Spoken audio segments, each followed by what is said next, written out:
Hey everybody, it's Marky Ramone, and thanks for all the questions sent in, and special thanks to Nikki Sixx and Jen for having me on tonight. Okay, first question.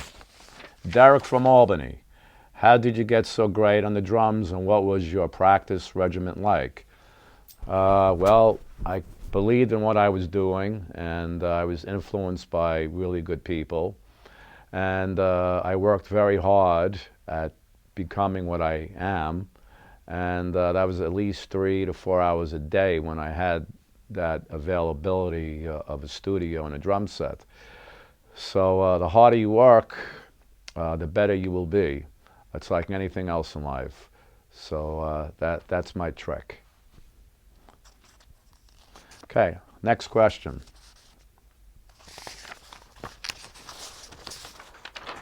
Chris from Louisville. Have you ever toured the Rock and Roll Hall of Fame and seen the other bands you're in with? Yes, I have. I've seen the Kinks. I've seen the Who.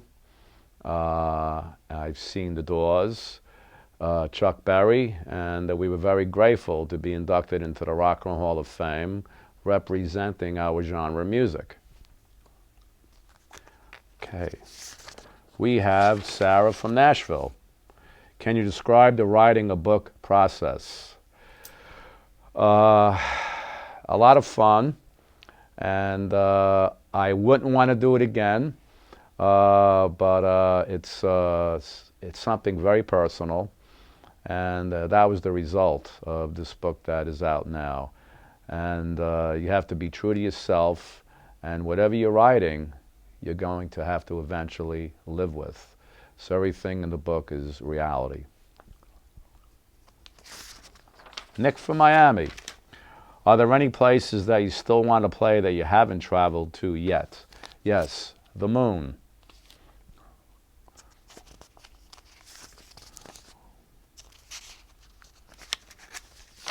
Okay, we got Tom from Los Angeles. Is there footage of you and the band that us fans haven't seen yet? I own the largest Ramones video library, 400 high-A tapes. Eventually, they might come out, they might not. But yes, there is footage that no one has seen yet. Okay, Robert from Philadelphia. I listened to Foreigner's Jukebox Hero today. Do you ever pass venues from the past that give you images of younger you and the guys? Well, there's always something, the front of a club, a bar that we frequented. Just a street, a building. That's what we're made of. We're made of memories, and there are certain things that bring them out.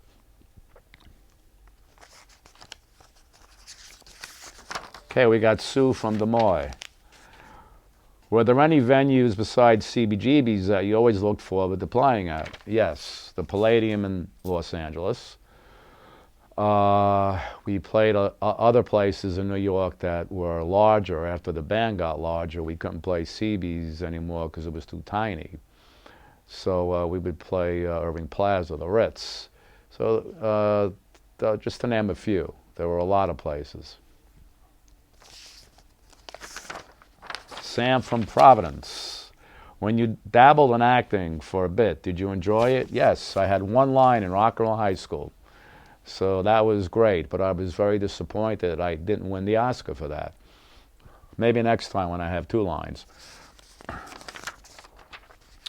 Chris from Altoona. If you could give one piece of advice to your 70s self, what would it be? Good question. I guess that I would, that was never asked of me before. Continuing to use Rogers drums throughout my whole career instead of all the other drum sets that I had. Taylor from Boise. Will you be doing a book signing tour for the release of Punk Rock Blitzkrieg? Yes. You can go to markyramone.com, check it out, and you'll get some info on there, and eventually there will be probably more.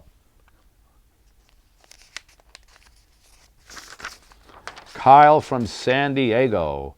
What is your favorite Ramones song of all time? Well, there's so many songs. To pick one would be Not True to Myself. I liked I Want to Be Sedated. Sheena is a punk rocker in high school. KKK Took My Baby Away, Rockaway Beach, Blitzkrieg Bop. Pet Sematary from the soundtrack of the Stephen King movie. So there's so many. I could go on and on and on.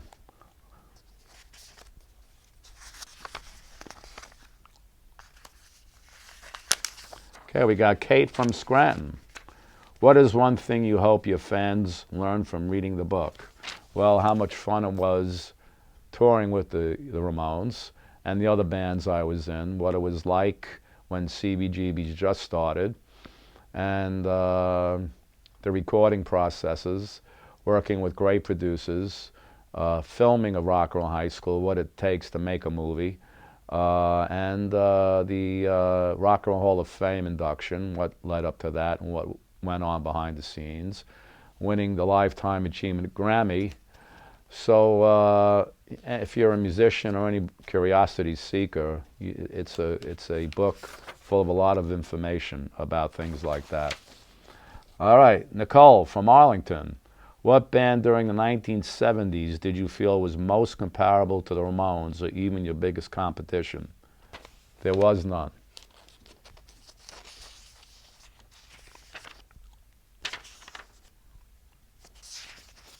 Does anybody have glue? Okay. John from Asheville. What would you say your life motto is in the present day? Live each day like it's the first day of the rest of your life. It's very precious. I know. 4 of my bandmates and friends passed away who were very close to me. So really enjoy your life and forget about the petty things and just enjoy it. Ben from Jackson. What was your overall favorite song to perform live through the years? Again, there was so many. I can name a few, but we had a large catalog. Again, Rock and Roll High School, I Want to Be Sedated, Sheena is a Punk Rocker. I liked Surfing Bird, which was originally done by the Trashmen in 1963 that we covered. Also, later on, I Don't Want to Grow Up. So there is a lot. Depending on the time each album came out, that we would play a selection of each album. Carly from Milwaukee. Which did you prefer more, touring or being in the studio writing and recording? I like both. You experience different things. The recording process, the live performances, what you learn when you're playing live, and how to develop yourself on each album as the recording musician. There's different techniques and different things that could make you better that you can discuss with the producer. Live, you learn. It's always good to play clubs, mid-sized venues and stadiums because you learn through those experiences. Clubs, you're closer to the people.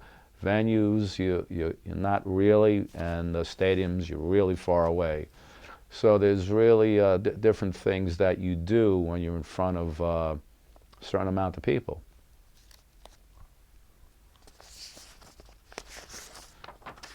All right, I want to thank Nikki and Jen for having me on here and presenting these questions and answers for you guys and girls out there. And hey ho, let's go.